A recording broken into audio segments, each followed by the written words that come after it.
E aí, tudo bom com você? Seja bem-vindo a mais um vídeo aqui do canal. Então, esse é o primeiro vídeo de questões de concurso público de odontologia que eu vou estar aparecendo para comentar e resolver as questões junto com você. E para esse vídeo aqui eu separei 5 questões de periodontia, que é uma matéria que eu gosto bastante, tá? Eu já separei, assim, eu tenho várias questões de pério resolvidas aqui no canal, na real, né? Mas para esse vídeo aqui, na minha opinião, eu trouxe as melhores questões de pério que eu realmente consegui encontrar. Então a gente vai conversar sobre temas que são muito cobrados tanto nas provas de concurso público para periodontista, como nas provas de concurso público para dentista ESF.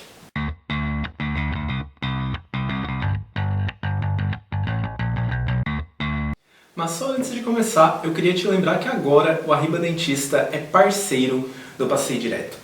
Passei Direto, pessoal, é a maior rede de estudos do Brasil, conta com mais de 18 milhões de estudantes e tem muito estudante de odontologia que utiliza o Passei Direto nos seus estudos. Então agora eu estou produzindo conteúdos exclusivos para o Passei Direto, como esses mapas mentais que estão aparecendo agora na tela atrás de mim. Então vá lá no Passei Direto e me acompanha nessa rede também, que com certeza o meu conteúdo vai te ajudar demais. Inclusive eu tenho várias questões de concurso resolvidas exclusivamente e que tu só encontra lá no Passei Direto. Mas agora vamos para a primeira questão desse vídeo aqui. Eu vou deixar 5 segundos na tela, como eu sempre faço, e se tu precisar de mais tempo, tu pausa o vídeo e depois dá o play, porque a gente vai pro gabarito.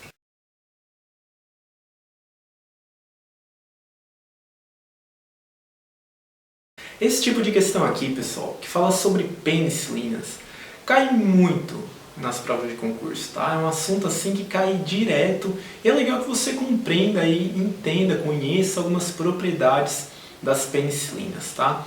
Então, primeiramente, antes de tudo, meus vizinhos estão fazendo barulho, mas não tem problema, né?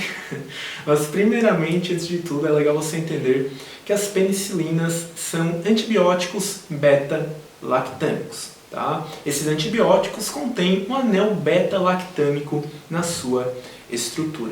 E talvez tu esteja se perguntando, né? Por que a nossa questão ela fala sobre amoxicilina, sendo que o enunciado fala de penicilina? Isso acontece porque a amoxicilina ela é uma penicilina, tá? Mas ela é uma penicilina semissintética, assim como a ampicilina. Então as penicilinas elas são divididas em naturais e semissintéticas. E a amoxicilina é um antibiótico que é classificado como uma penicilina daí semissintética. Isso é muito importante que você tenha em mente. E assim, as penicilinas elas têm um espectro de ação bastante grande, tá, pessoal? Só que em alguns casos, algumas infecções bacterianas, como por exemplo aquelas da periodontite e tudo mais, elas possuem várias bactérias causadoras daquilo ali, né? Tipo, não é só um tipo de bactéria que causa uma periodontite, tá? E a periodontite é só um exemplo. E por isso, às vezes, a gente tem que associar a nossa penicilina a outros medicamentos. Muitos periodontistas fazem uso da amoxicilina com o metronidazol, para aumentar o espectro de ação ali da medicação que eles estão receitando, tá? E assim, um outro ponto importantíssimo, tá, e que é muito cobrado nas provas de concurso, é que algumas bactérias elas produzem beta-lactamases. E essas beta-lactamases, elas destroem o anel beta-lactâmico das penicilinas. E daí isso corta o efeito do antibiótico. Mas quando a gente associa, por exemplo, amoxicilina com clavulanato de potássio, a gente vai estar, inibindo essa ação enzimática que quebra o anel beta-lactâmico das penicilinas, tá? E daí o nosso antibiótico consegue ter efeito, consegue ali agir da melhor forma possível. Inclusive, essa associação da amoxicilina com o clavulanato de potássio é conhecida principalmente como Clavulin, né? Esse é um nome comercial aí, mais conhecido dessa mistura. E este medicamento, Clavulin, ele é um medicamento mais caro, mas que ele apresenta resultados ótimos assim, tá? No tratamento de infecções. E, por exemplo, eu já utilizei até o Clavulin como um método auxiliar para um tratamento de osteomielite, e foi um medicamento assim, que me trouxe efeitos bastante positivos. tá? E só algo para você ter em mente também, que eu esqueci de mencionar, né? É que as penicilinas naturais, elas daí são utilizadas para o tratamento de infecções de pele, infecções respiratórias, então elas envolvem mais coisas aí que o dentista não é assim que o dentista não vê, né, no consultório, que não é para o dentista tratar, vamos dizer assim, tá, pessoal? Então, as penicilinas que o dentista mais utiliza vão ser a amoxicilina e a ampicilina.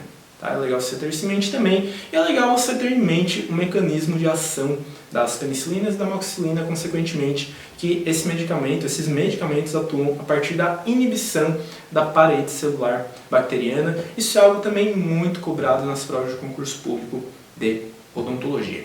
Mas a resposta aqui para a nossa questão vai ser a letra B, e algo para você ter anotado também no seu material, agora que eu estou olhando a questão aqui, né, eu lembrei de mencionar isso, é que as penicilinas possuem ação bactericida, ou seja, uma ação fatal para as bactérias. A ação bactericida é aquela que mata as bactérias, ao contrário da ação bacteriostática, né, que daí inibiria a multiplicação bacteriana. Mas agora vamos para a nossa segunda questão desse vídeo aqui. Eu vou deixar aqueles 5 segundos na tela.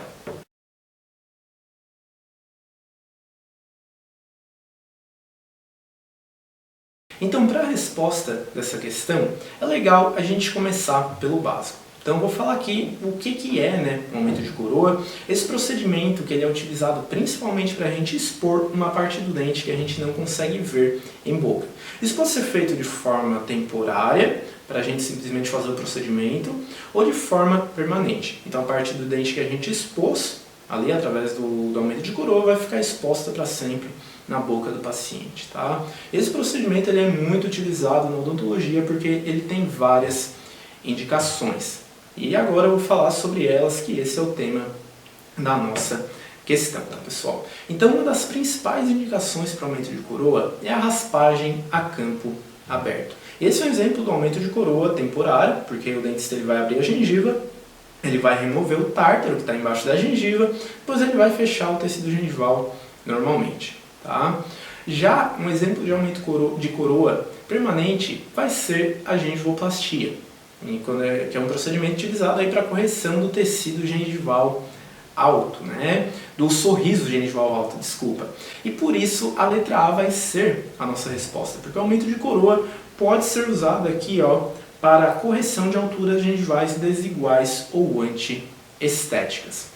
E além disso, esse procedimento também pode ser usado aí para o tratamento de cáries subgengivais, quando a gente não quer invadir espaço biológico, para o tratamento de hiperplasia gengival, tá? Então são várias indicações para um recontorno gengival, se isso for necessário em caso de uma reabilitação protética. Como eu falei, são várias indicações do aumento de coroa. E as outras alternativas da nossa questão meio que tentam inverter essas indicações, né? Então, tipo assim, eu não considero essa questão uma questão muito difícil, mas ela pode te confundir em alguns pontos. Inclusive, quando eu li essa questão a primeira vez, eu achei que a resposta correta era a letra B. Mas não porque eu achei que o aumento de coroa podia ser feito em cáries ou fraturas supragengivais. Porque eu li a palavra supragengival como subgengival. Então isso é algo para você ter muito cuidado aí na hora que for fazer uma prova de concurso, né? Para você não perder uma questão de graça. Tá? Mas a letra C, daí também inverte a indicação, ela fala sobre um comprimento adequado de coroa clínica, mas a gente vai usar o aumento de coroa quando a gente tiver um comprimento inadequado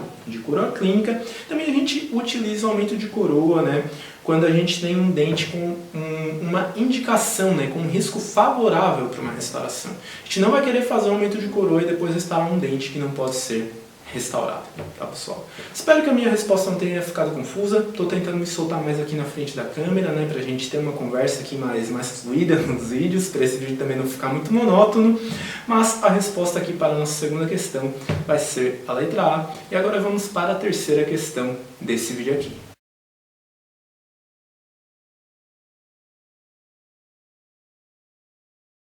Classificação das lesões de Furca é um tema que tu deve conhecer antes de qualquer prova de concurso, tá?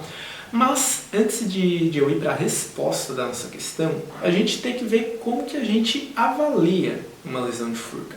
E a profundidade, a classificação de uma lesão de furca, ela é dada a partir do uso de um instrumental conhecido como sonda Narders, tá pessoal? Essa sonda ela tem uma curvatura na ponta dela que vai entrar na porção interradicular além dos dentes. E a lesão de furca é exatamente isso, né? A perda dos tecidos de suporte em dentes multirradiculares, a perda desses tecidos entre as raízes dos dentes, tá?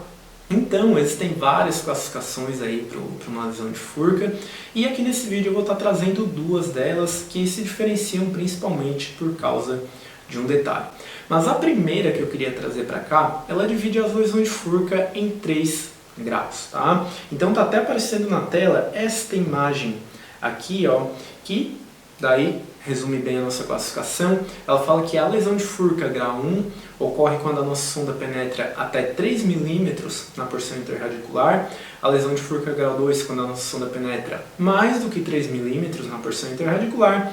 E a lesão de furca grau 3 ocorre quando a nossa sonda ela atravessa toda a porção interradicular no sentido vestíbulo lingual. Então, basicamente, a nossa sonda ultrapassa para o outro lado, tá? Mas, como eu falei, né, também a gente tem outra classificação, e essa classificação adiciona as lesões de furca grau 4. O nome das classificações estão aparecendo na tela para você, inclusive, tá? Mas a lesão de furca grau 4 daí vai ocorrer quando a nossa sonda atravessa toda a porção interradicular, tá?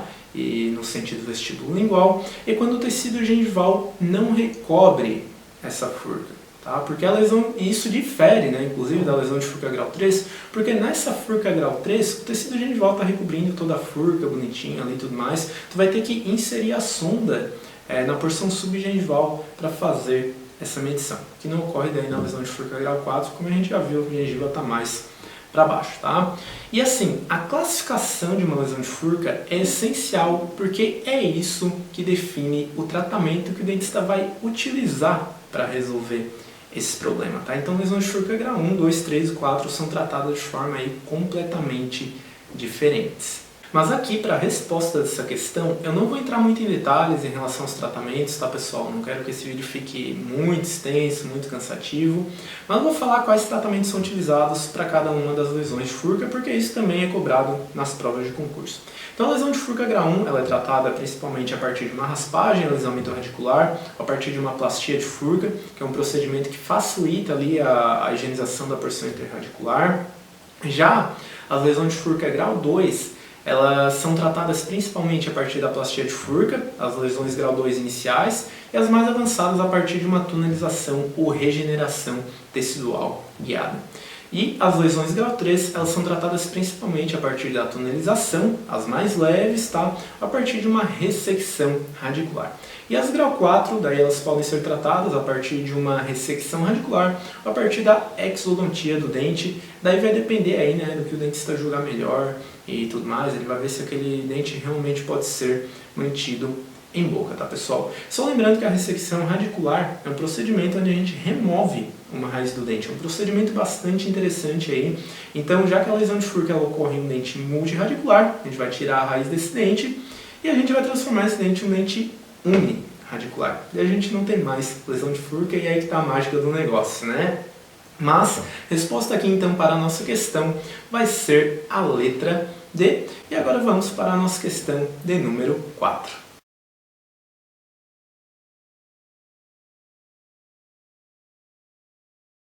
Então, aqui a gente tem duas questões que falam sobre o mesmo tema. Essas questões foram retiradas da mesma prova. Eu pensei, né, para que eu vou trazer só uma dessas questões, se eu posso trazer as duas e resolver elas de uma vez só, né, numa resposta. Mas elas falam sobre anatomia periodontal básica. Eu já vi essa parte da anatomia periodontal, referente à mucosa oral, ser cobrada em várias provas de concurso, tá pessoal? Por isso achei legal trazer essas questões para cá. Mas a mucosa oral ela pode ser dividida em 3. Essa divisão vai ocorrer, né, de acordo com o epitélio que reveste essa mucosa. Então a gente pode ter a mucosa oral mastigatória, que vai ser aquela que recobre a gengiva e o palato duro. A gente pode ter a mucosa oral especializada, que é aquele tecido epitelial que recobre o dorso lingual, né, que é onde a gente vai ter as papilas gustativas. A gente não encontra isso em mais nenhum lugar do nosso corpo. E a gente tem a mucosa oral de revestimento, que daí reveste as outras partes da boca, como mucosa labial e mucosa jugal. Então as respostas aqui para a nossa questão, por causa disso, vão ser as letras D e E. E aqui eu nem vou me estender muito, né? Esse assunto é bem básico, mas é legal que você conheça ele antes de qualquer prova. Mas agora vamos para a última questão deste vídeo aqui.